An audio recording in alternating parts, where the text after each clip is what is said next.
purify and cleanse the crime scene. We find it necessary to provide context on why this demonstration is not just timely but crucial for the survival of our democracy and justice system. In recent years, international organizations have consistently reported troubling findings regarding the Ghana Police Service. According to the Afrobarometer survey, trust in the Ghana Police Service has dropped drastically, with only 28% of Ghanaians expressing confidence in the service. Where still 65% of these respondents identify the police as the most corrupt institution in Ghana. These numbers paint a grim picture of the state of law enforcement in our country and mirror public sentiment that the police are no longer viewed as protected, but as contributors and collaborators to injustice. Additionally, the U.S. Department of State has flagged the Ghana Police Service for issues of corruption, impunity, and human rights abuses, including the use of excessive force and torture. This precedent not only erodes public trust, but highlights the deep-rooted structural problem that perpetuates misconduct within the Ghana Police Service. Transparency International's Corruption Perception Index further corroborates this, ranking Ghana poorly and implicating key institutions such as the Ghana Police Service in widespread corruption. These damning reports are not just statistical figures, they have real-world consequences for our nation. When the institutions meant to uphold the law and safeguard citizens are ranked among the most corrupt, it sends a dangerous precedent to local and international observers. It compromises our standing as a democratic country committed to rule of law and threatens our ability to attract foreign investment, tourism, and global partnership. More importantly, it jeopardizes the safety and well-being of every Ghanaian, including police officers. The image of the Ghana Police Service as corrupt and untrustworthy casts a shadow over the entire nation.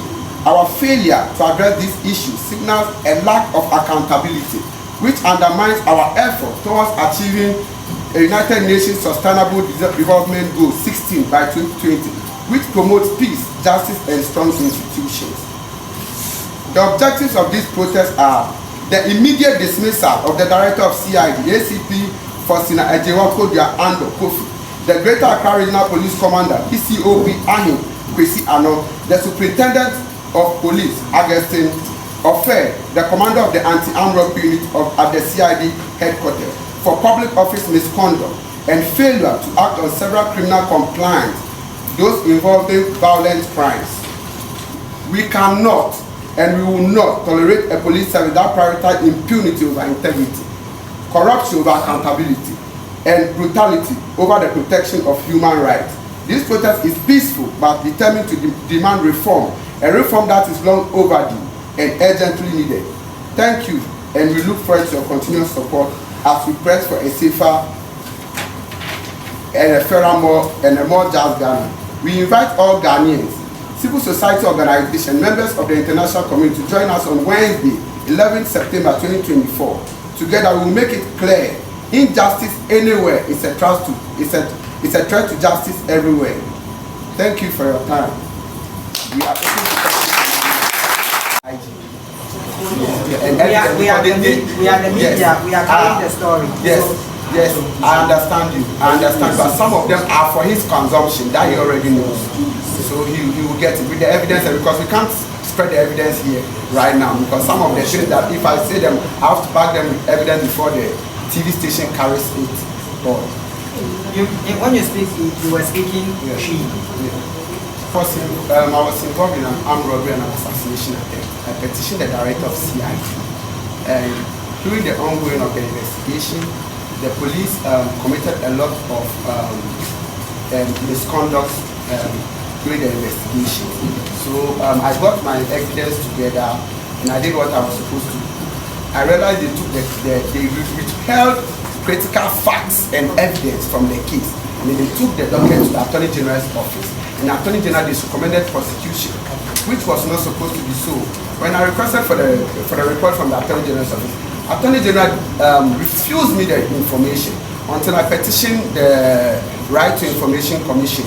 And then they released the information. Then the Attorney General released the information. I realized a lot of critical facts have been omitted from the report. When I wrote back to the Attorney General said there was nothing to do about it, but I should liaison with the police service and get the report from them, and then if I want to come and dispute that with me, then I can come.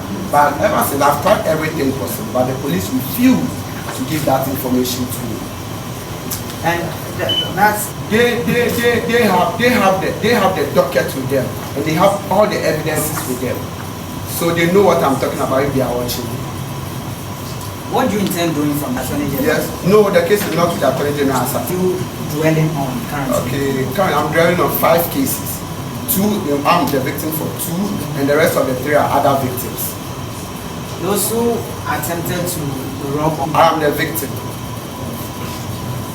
and you know the people involved. You know I'm able to identify each and every one of them. Yes. Can you briefly tell us the other victims? Okay, the other victims are people that have videos that have intercepted on social media while people are engaging in violent crimes like mob justice and all of that in this country. And I have written petitions to the IGP and the director of CID. I wrote the petition to the director of CID and I copied the IGP.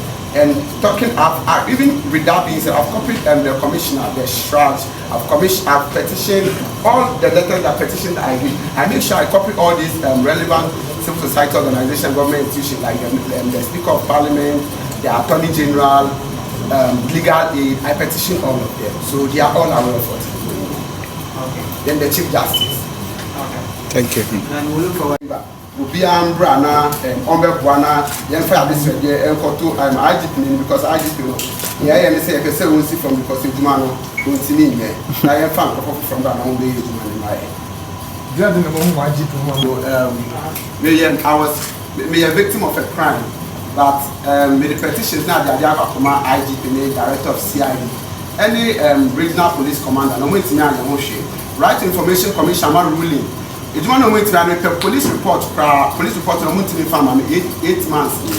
Right information about directive side IGP report on IGP Muntini farm, which means in short he lacks accountability and transparency. Because of anything, he has to be impeached from office. And Wednesday the petition command. Petition you are outlining your concerns and your worries and your demands are free on. Demands need be say or OC form. You want his dismissal now, only him for police police service name. Secondly, petition do on Maria intercept or for committed crime, any evidence, any petition I can't one man won't me and year almost 4 or 5 months in year and also the same